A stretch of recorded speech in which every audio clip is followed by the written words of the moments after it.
We're going to set this up as one of our beds for tonight, and this is how you do it. All right, here we go. You push these buttons in here. All right, you lift it off. The Pixie Sky off. Lay that down. Then, Push this up. okay, and this lays down on here like this. You lift this seat up.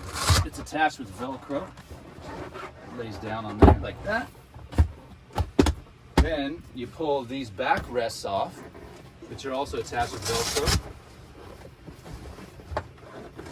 And they go down in here like this. And this guy too. These pull out of here like this. It slides back like that. And you stuff this down inside here.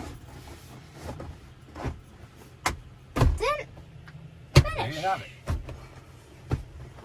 Stick this Nice, cozy. bed. And this is the upper bunk, which is quite spacious. In order to do that, you just unlatch and just pull it out. It's enormous. You of course put this back when you're driving. Before you drive off, lock them down. And there you have it.